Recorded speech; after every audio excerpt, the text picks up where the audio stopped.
قد ذاب من فرط البكاء فيك الرجاء لا يخيب أنت الحليم والقريب فرفعت كفي راجيا لا تطردني يا مجيب.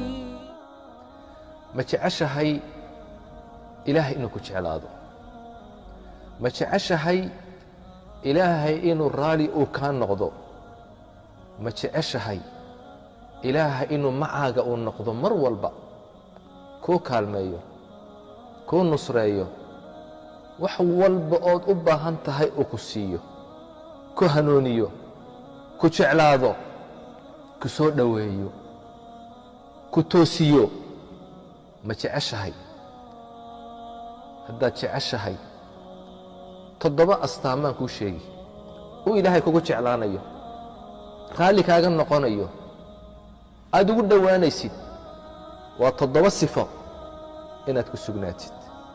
sifada koobaad waa alixsaan waa inaad fiicnaatid hadalkaagu inuu fiicnaado ficilkaagu inuu fiicnaado cibaadadaadu inay fiicnaato an tacbud allaha kaannaka taraah inaad ilaahay u caabudid sidii qof arkayo oo kale inay akhlaaqdaadu fiicnaato sidaasuu ilaahay kuu jeclaanayaa.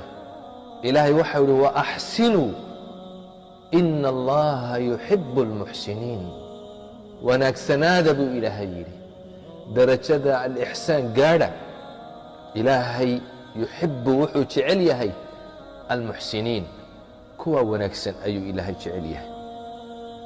ilaahay waxa uu yidhi liladiina axsanuu alxusnى waziyaada kuwii wanaagsanaaday waxaa u sugnaaday alxusnى janna u sugnaatay iyo waziyaada iyo ziyaada u sugnaatay janno iyo ziyaado ziyaadadaasi waa annadaru ilaa wajhi illaah waa wejiga ilaahay inay arkaan ilaahaad caabudi jirta inaad aragtid maxaa ka weyn maxaa ka fiican.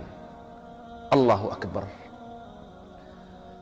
sayidkeennii nebi ciise calayhi الsalaam waxa uu yidhi laysa alixsaanu an tuxsina ilaa man axsana ilayk ixsaanku ma aha wanaagu inaad wanaajisid qofkii ku wanaajiyey tilka mukaafa'a taa waxaa la yidhaahdaa wanaag oo qofkii u abaalgudday ayaa la yidhaahdaa.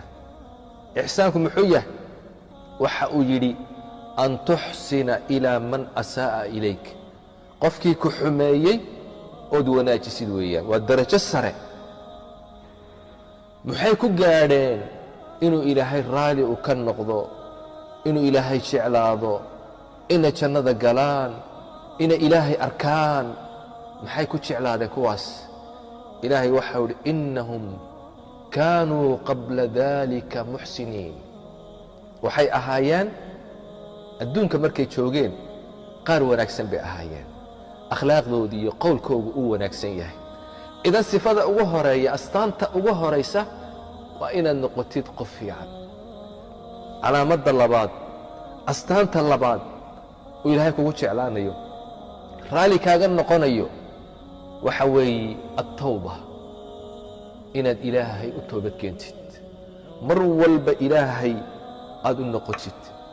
ilaahay waxa uu yidhi ina allaha yuxibu الtawaabiin ilaahay wuxuu jecel yahay kuwa mar walba toobad keena ee ilaahay u noqda. ilaahay wuxuu doonayaa inuu toobada kaa aqbalo dembiga inuu kaa maydho. ilaahay kugu farxayaa toobadaada markaad ilaahay u soo noqotid ilaahay kugu farxayaa. maxaa ka fiican marka inaad ilaahay u noqotid ilaahay u toobad keentid ilaahay ku jeclaanayaa. toobaduna waa astaanta labaad oo ilaahay kugu jeclaanayo.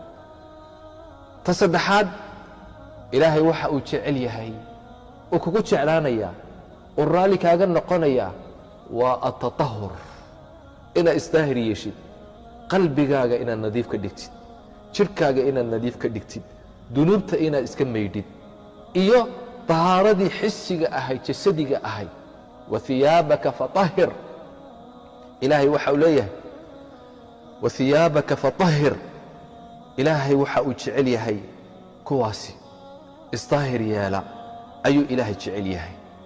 ina allaha yuxibu altawaabiin wayuxibu almutatahhiriin kuwa isnadiifta ku dadaala iimaankooga iyo qalbigooga iyo caqligooga iyo jirhkooga intaba nadiifiya, nadaafadda ku dadaala, taana ilaahay uu jecel yahay.